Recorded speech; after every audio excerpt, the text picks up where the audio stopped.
Thank you all so much for being here and welcome to the Virginia Interfaith Center for Public Policies. What's up at the General Assembly check-in? We just had crossover last week, which is when all bills have to switch out of their chamber of origin and go across the aisle, not across the aisle, across the Capitol building to the opposing chamber.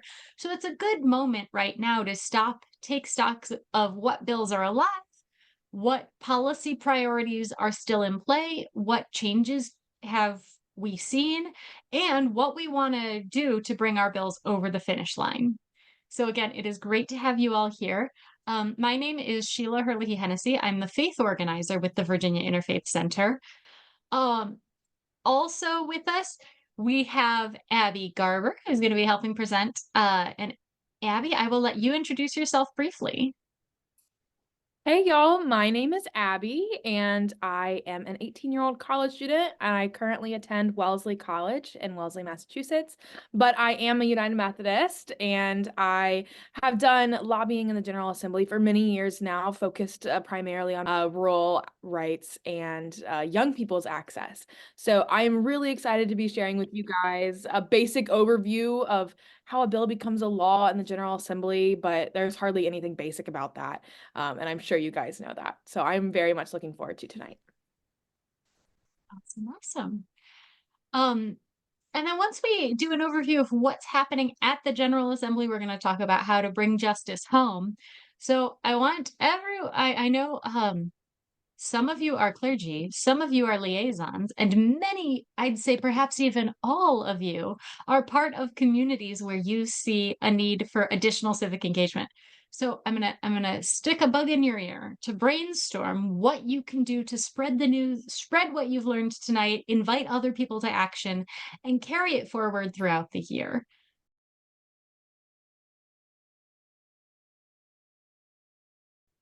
So yeah, I'm going to turn it over to Abby to talk a little more about that process you just mentioned.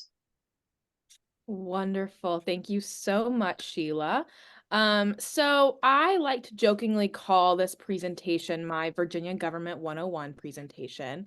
I know most of y'all don't need the 101 level, but this is where we like to begin things. So here are the basics on the General Assembly. So in Virginia, we have a bicameral legislature, what is called the General Assembly. We have the upper house, which is the state Senate that has 40 members. The lower house, which is called the House of Delegates, and it has 100 members. It was created similarly to the United States Congress. All legislators work part-time and only get paid $17,000 a year. And that's a whole nother discussion we could have about full-time legislatures, but we won't get into that. So on even years, the session lasts approximately 60 days as the budget needs to be formed and passed in addition to the regular legislation. And so we are in an even year, so we have a 60-day session-ish. On odd years, the session lasts approximately 30 days. Session begins the second week in January. This year it was January 10th. And it ends either in February or March, depending on the year. This year it will end in March. And we are right now at that halfway point called crossover, where the bills switch houses if they get passed from the House to the Senate or vice versa. And so that's what we'll be going into a little bit more today. But the legislators always meet in the Capitol building in Richmond, Virginia, and I have some pictures of that in the slides so we can all admire it and go ooh and ah. So how a bill becomes a law. This is like, even though this is a little bit in depth, this is still fairly basic. So there are many, many, many hurdles to jump through, and that's important to recognize. So the very first step is an idea is developed. In an ideal world, this would come from the legislator's constituent, and the constituent would come and say, I see this problem, here's a way to fix it. And then it is introduced by that lawmaker, and it is docketed. Docketed means it's given a bill number, put on a committee agenda, which also means it is ordered and printed and referred by the speaker to the appropriate standing committee. And we'll go into what those standing committees are in a second. The bill would then be reported to a subcommittee if necessary. Not every committee has subcommittees, and some subcommittees are just like 1, 2, 3. Some have specific topics. Testimony is only accepted in the smallest committee in which a bill is heard. This is typically subcommittee. But again, like I said, not every committee has a subcommittee, so it is occasionally in the full committee.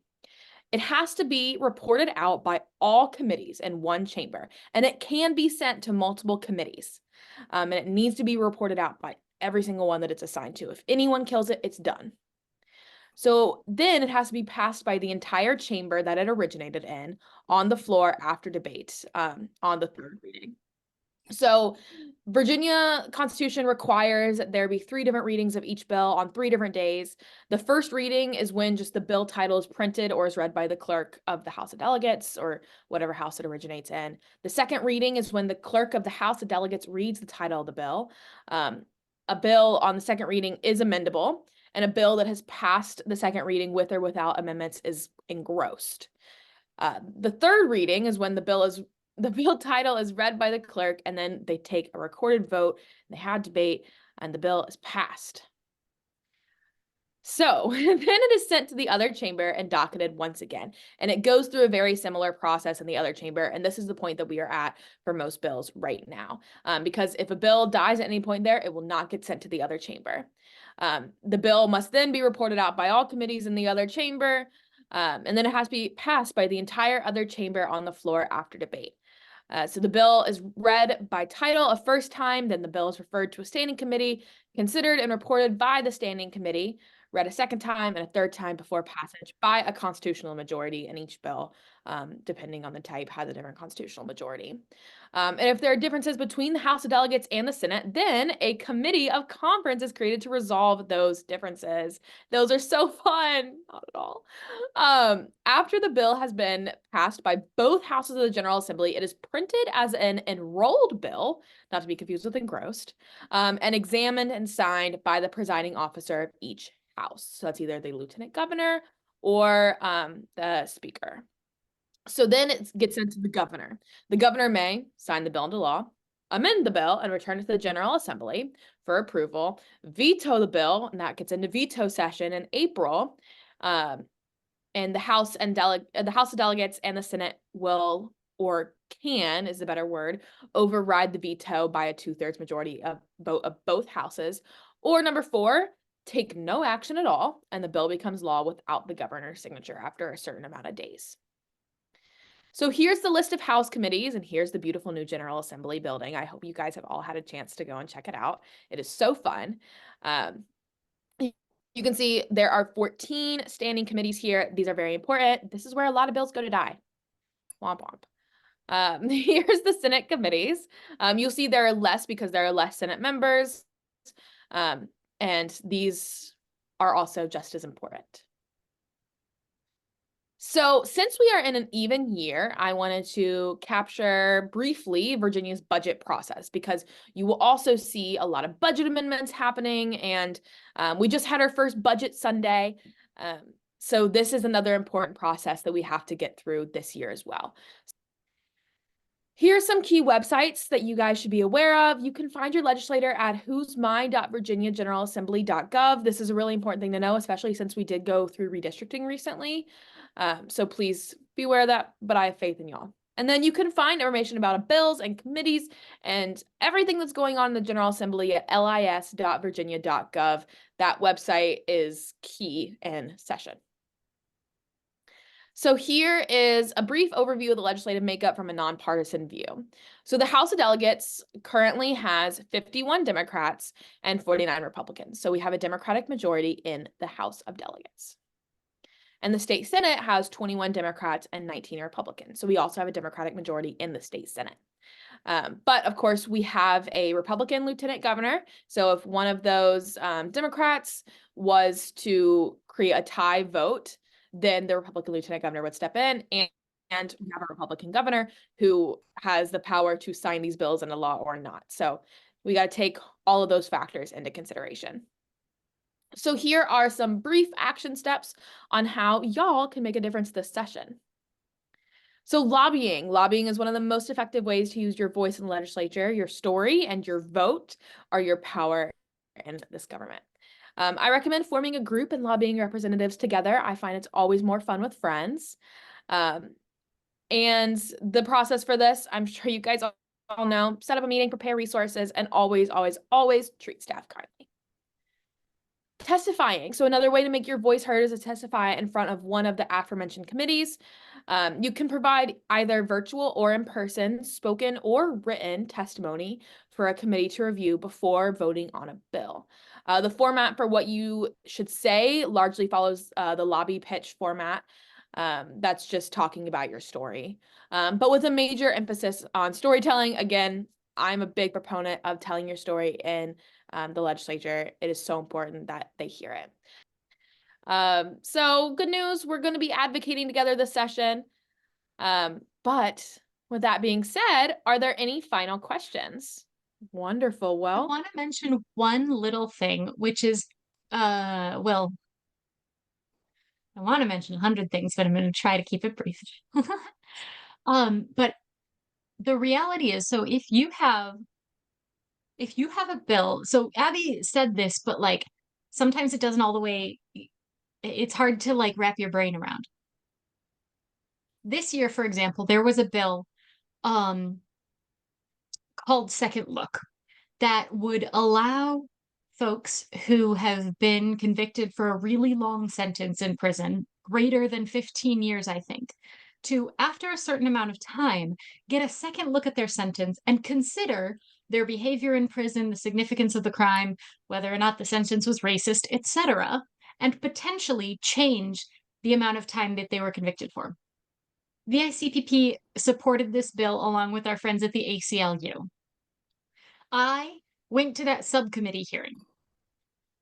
It was crazy. There were like 20 people to testify in favor and opposed to the bill, some online, some in person.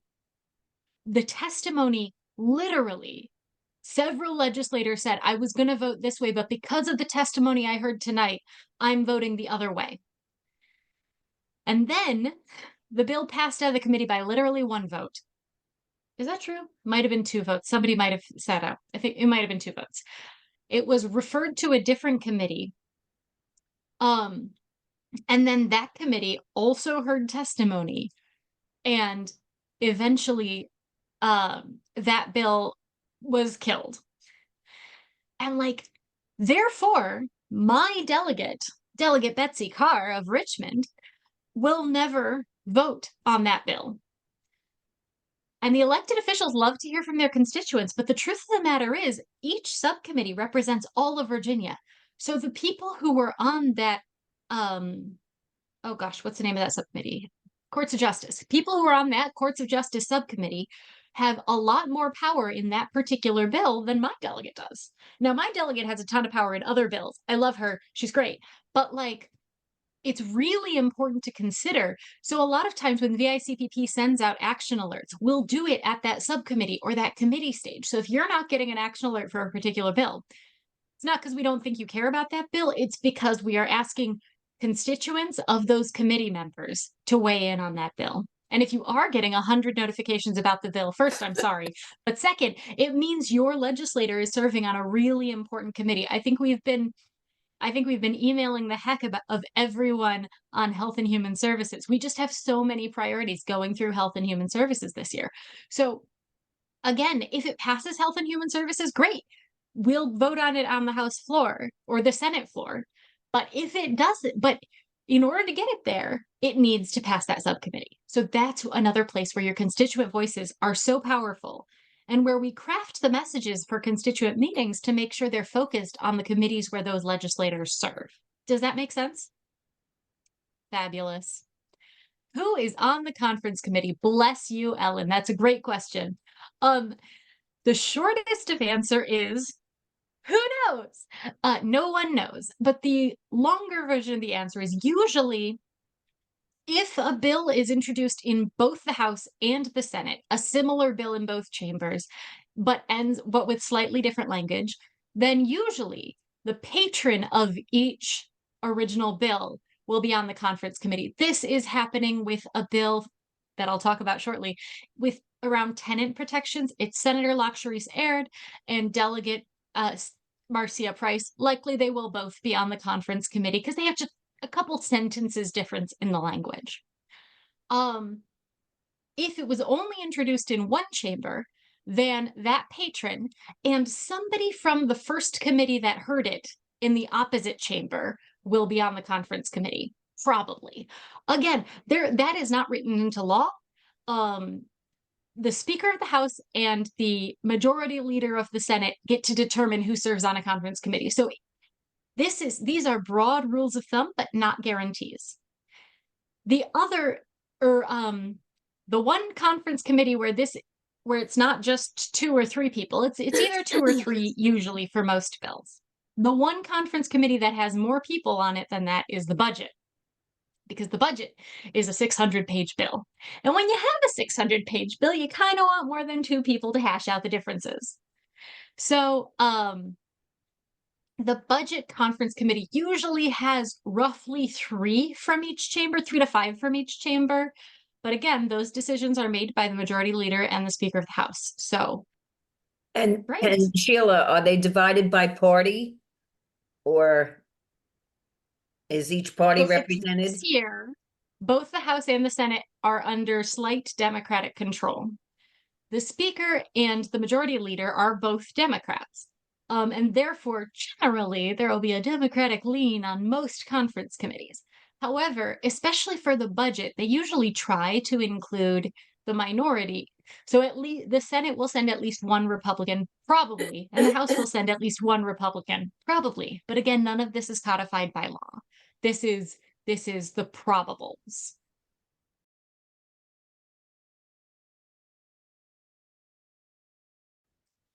All right, so that is how the process works. And now I'm sure you are chomping at the bit, wondering how our process is going. How are Virginia Interfaith's bills doing in the General Assembly right now?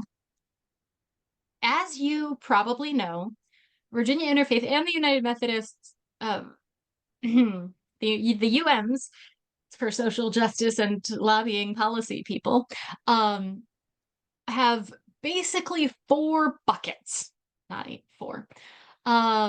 And those 4 buckets of policy areas are criminal justice reform, health equity, supporting working families, and affordable housing.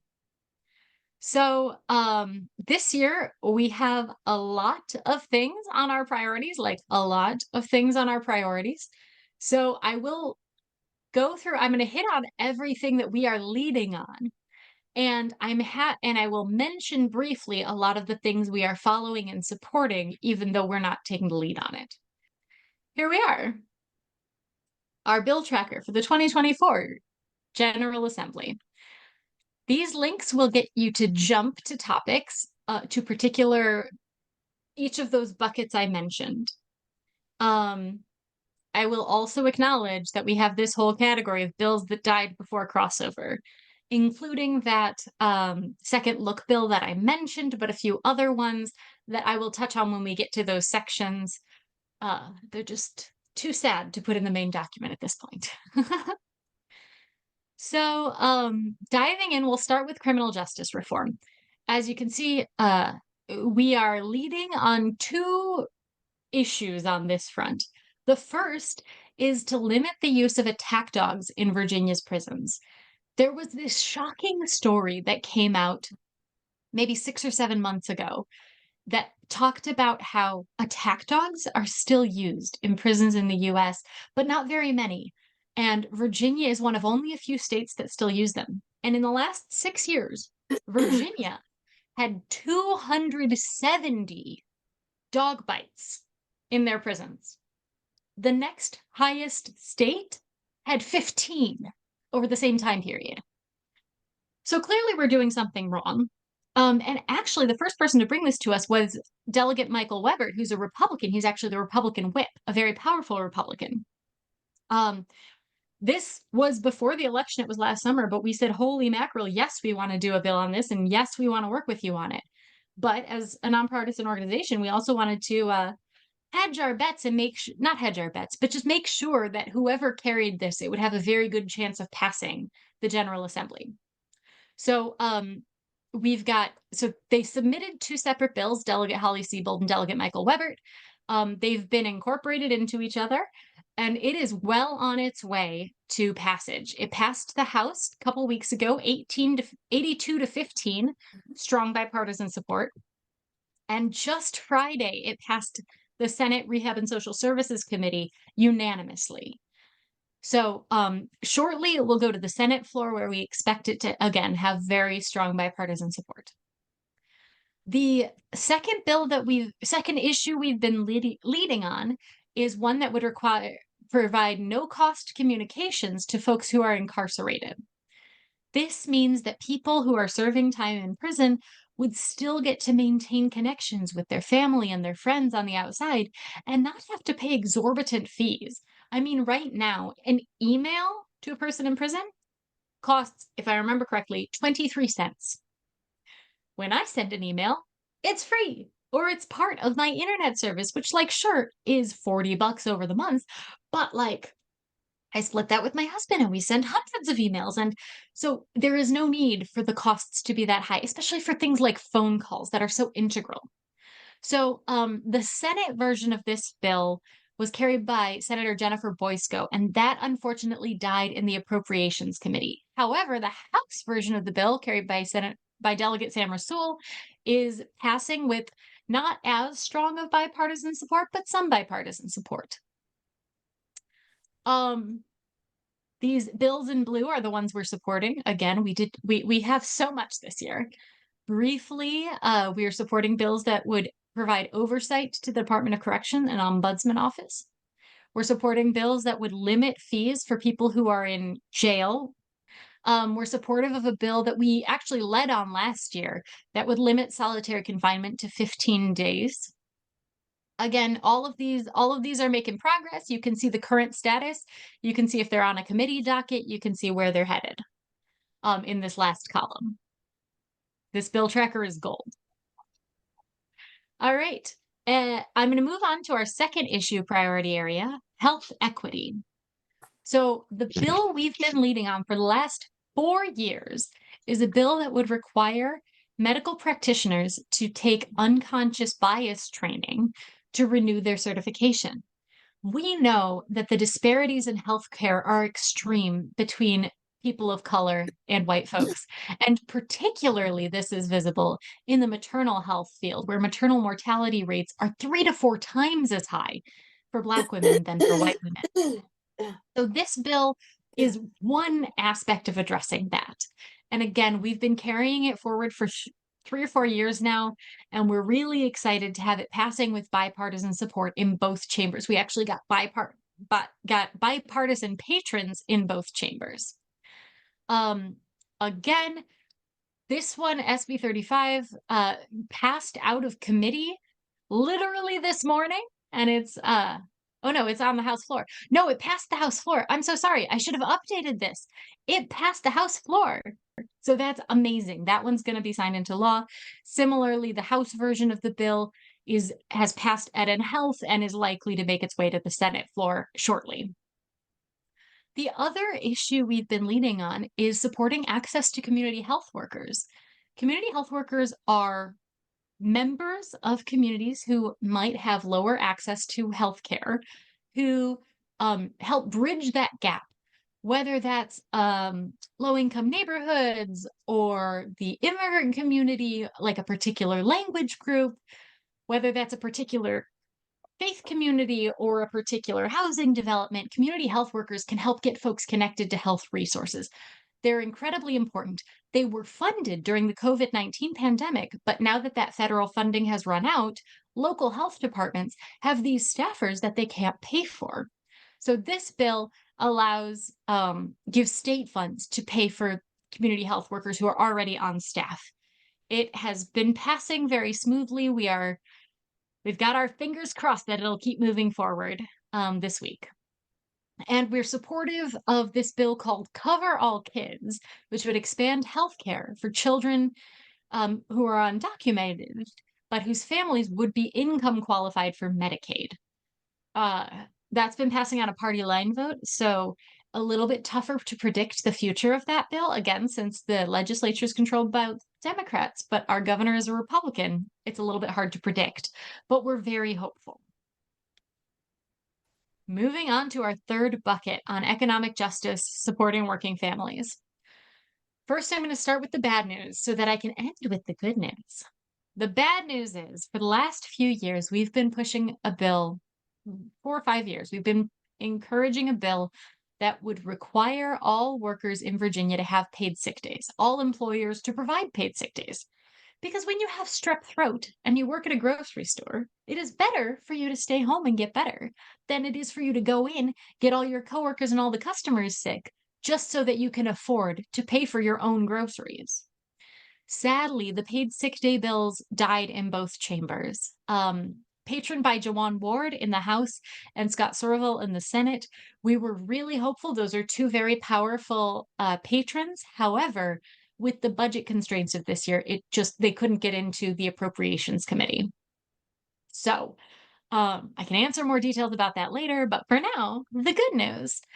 Y'all may have read over the summer, there were a lot of stories about child labor, and particularly child labor. There was a big New York Times expose about child labor in Virginia at meatpacking plants. So VICPP thought that was horrifying, and we submitted a request to find out about child labor violations in Virginia. And wouldn't you know it, they're on the rise. And part of the reason for that is because child labor violations have tiny penalties. I mean, there is no minimum penalty, so an employer who puts a child in an unsafe situation can be fined as little as $0 and get a slap on the wrist sort of warning. But an employer who puts a child in a dangerous situation and that child dies under current law or gets maimed, under current law, that employer owes the government a fine of $10,000 and owes the child who was maimed in their control nothing. There's no requirement for them to call for medical fees or anything.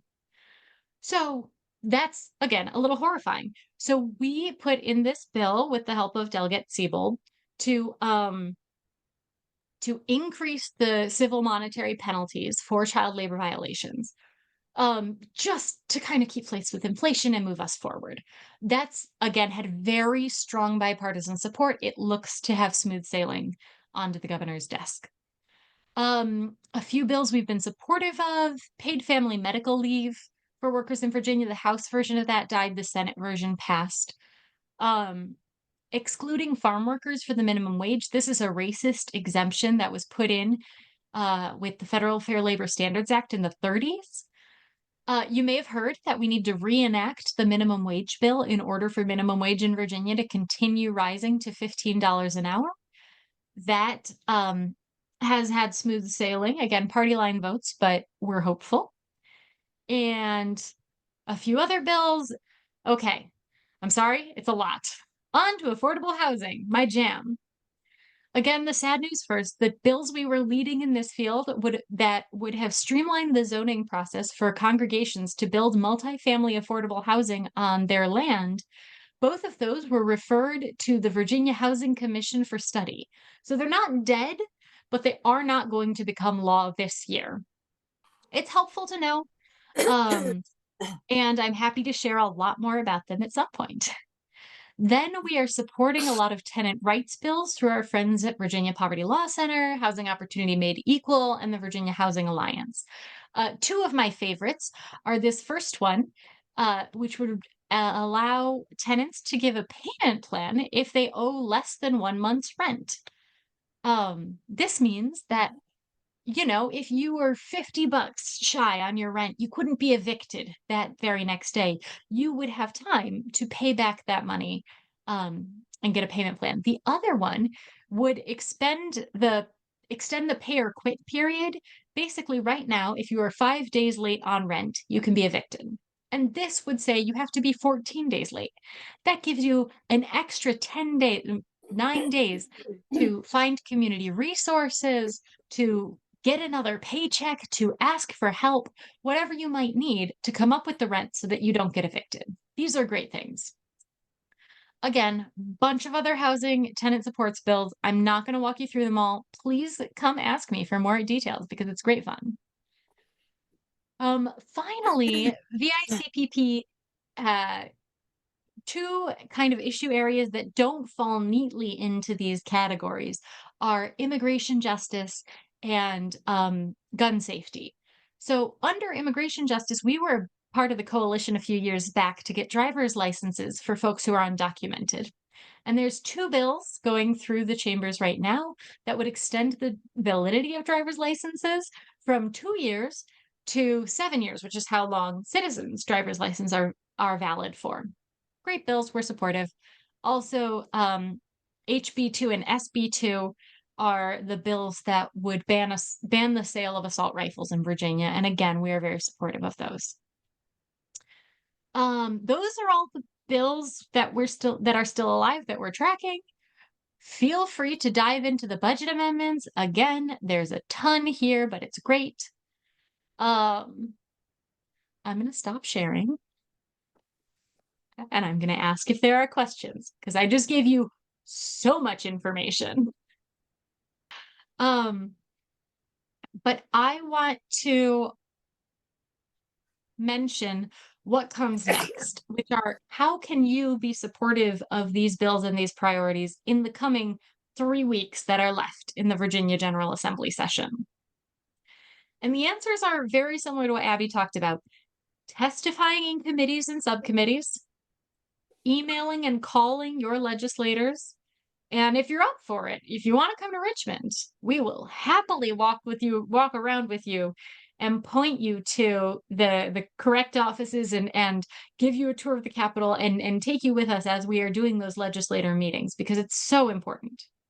Also, yes, Ann Murphy posts in the chat that the Commonwealth Institute, who are dear friends of ours and nonprofit partners, they do a side-by-side budget analysis, which will be live tomorrow morning. I have it firsthand. So that'll have the governor's draft budget, the House proposed budget, and the Senate proposed budget all next to each other. And they'll say, okay, how much is each of them investing in higher education? How much is each of them investing in affordable housing? How much is each of them investing in preschool education or childcare? All of that will be laid out in TCI's budget analysis, which Virginia Interfaith will be sending out in our weekly email tomorrow afternoon. So you can keep an eye on the Commonwealth Institute or Virginia Interfaith's email. We will absolutely link to their page because they do the best job on this. So that's a lot. There has been a lot happening in Richmond. Ooh, Ellen Murphy asked whether email or phone is more effective. I would honestly say, Ellen, that both are helpful. I've never been a legislative staffer, so I can't say on the receiving end, but in my experience, just even walking around and talking to legislators, they sort of tally, oh, this person we've got X number of personal stories, we've got X amount of support for the bill, we've got X amount of opposition to the bill. And they will do that tally whether it's an email or a phone call. When Virginia Interfaith sends out action alerts, we usually include a draft email that you can just hit send on, and that's perfectly fine and works great.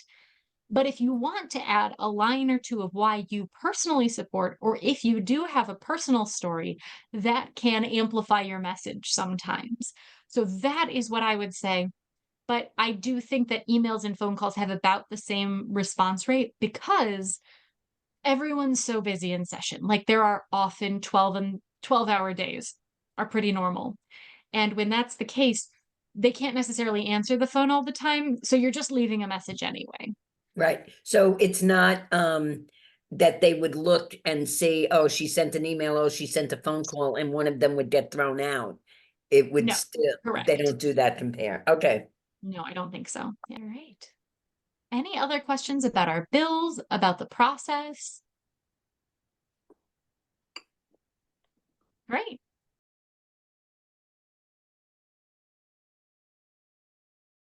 So now we come to, what do we do with all this information? How can we bring this home? And honestly, I have some ideas and I will share them, but I'd love to open it up to the floor, to our clergy, to our liaisons on the call, and hear what you do already and what you would like to see happen and ideas you might have. So, sorry, the question on the table is, how can we bring justice back to our congregations or our communities? how can we kind of, this work of justice at the state level is so sprintish, but there's so much to do year round. And honestly, we all know so many people who weren't able to hear this deep dive. How can we invite people to action and keep the work of justice in front of people? So let me offer just a couple of comments. Dave Goodwin's on the I see on the call as well.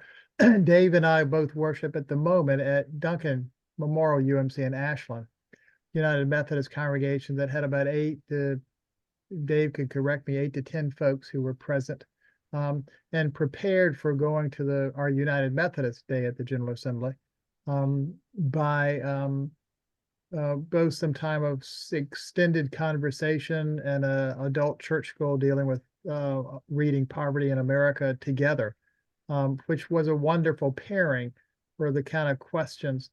Dave was great to help people understand what VIPCC was about and help seed that kind of attendance.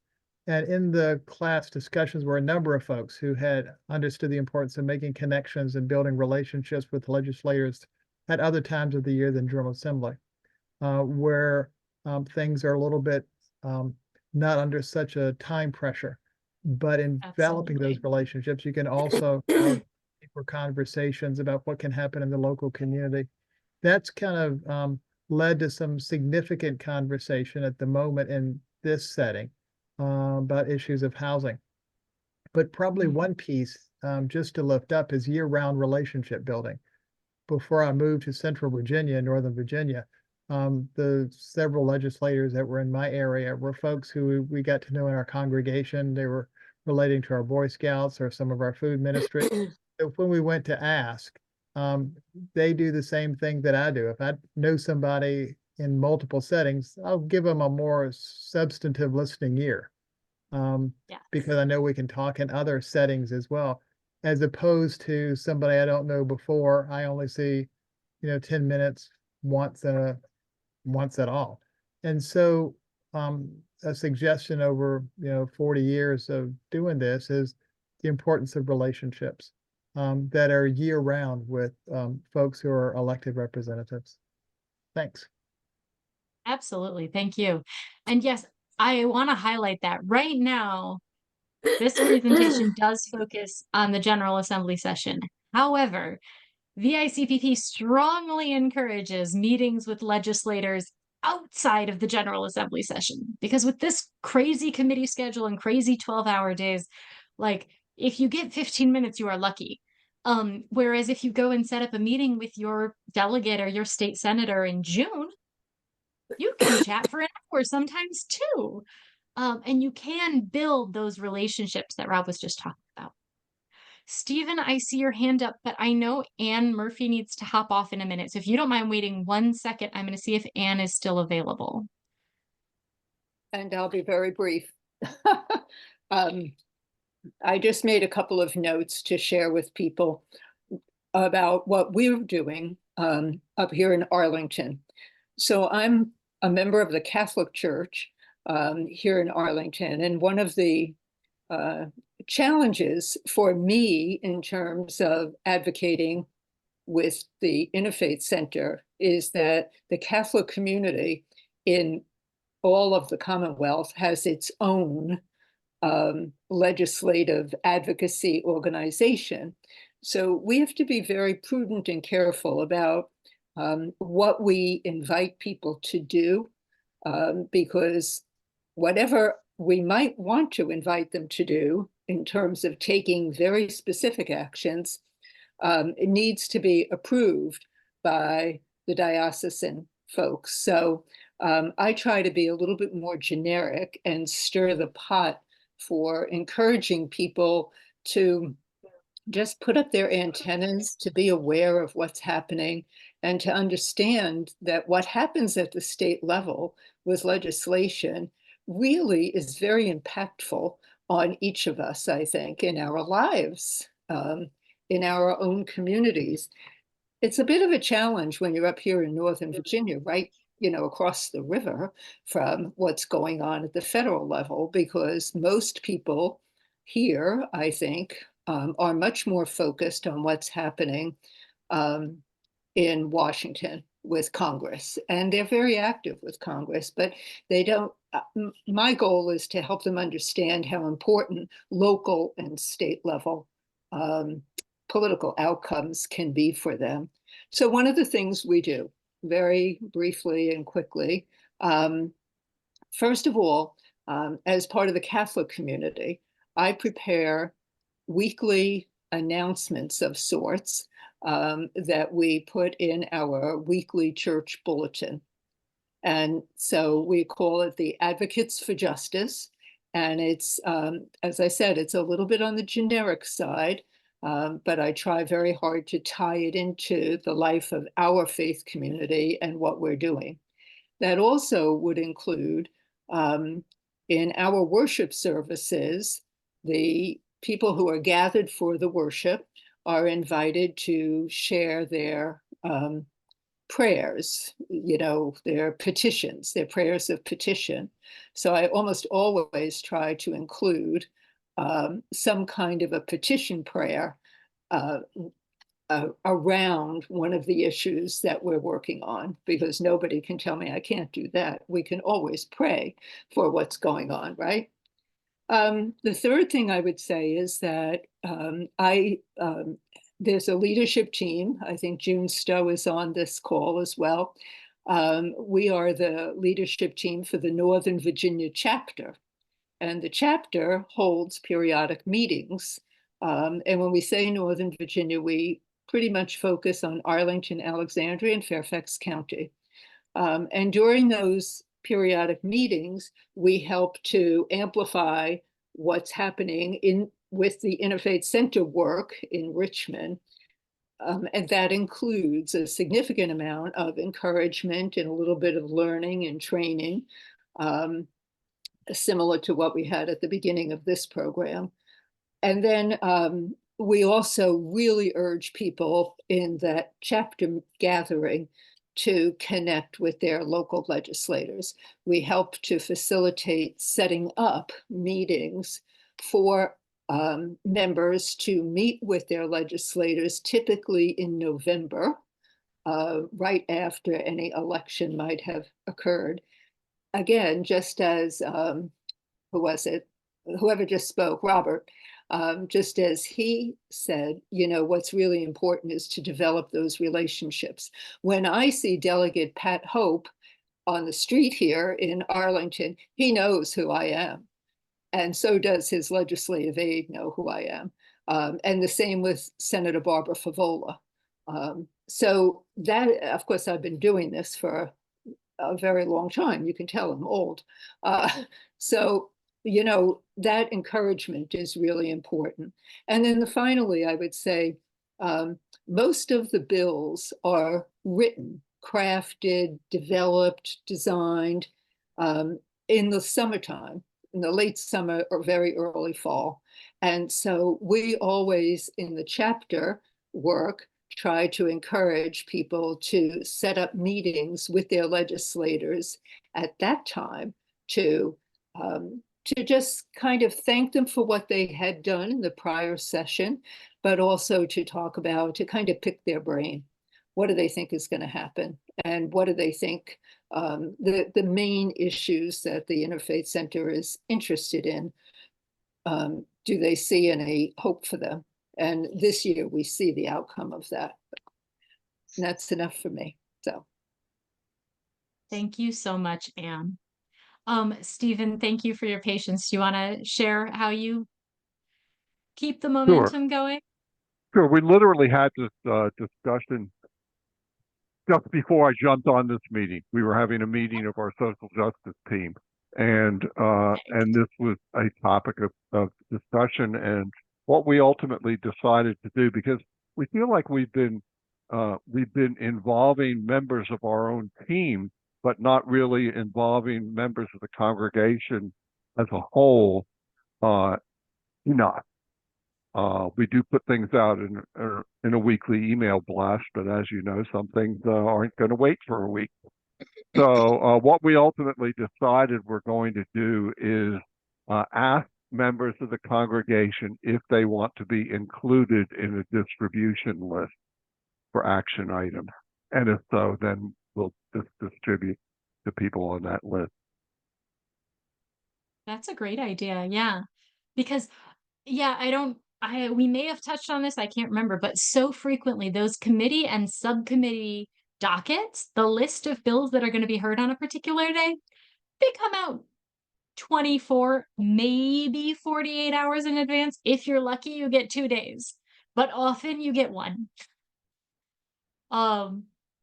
So yeah, you can't necessarily wait until next Tuesday. Like, nope, we got to act now.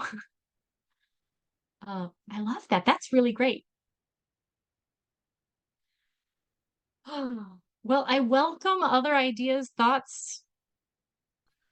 Go ahead. Yes, take it away, Michele. One thing that I find has helped at our church here in Newport News, the UUFP, is your weekly newsletter that you email out.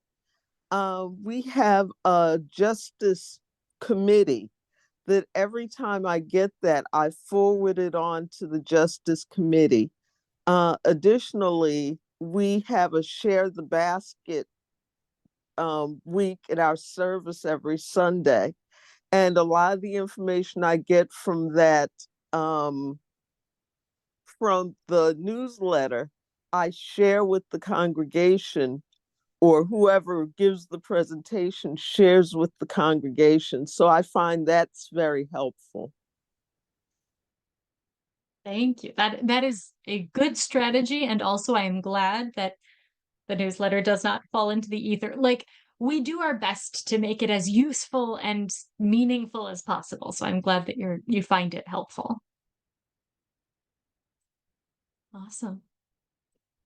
Well, I just want to thank all of you one more time for taking an hour out of your Tuesday night to talk shop with me, talk shop with all of us. I think that they say all politics is local, and I think that that's very true. But all politics is statewide too. There is so much that we can do at the state level. There is so much power in our General Assembly, our state legislature, our Commonwealth. And when we cede that power by not paying attention, we lose the ability to make these important changes and to bring about justice in a real way for the people around us. So thank you, all of you, for being a part of the work of justice. Thank you for living your faith and for coming in with, or just being a person of conscience and joining with Virginia Interfaith in this fight. Please don't hesitate to reach out if we can be supportive in any way. Have a wonderful evening.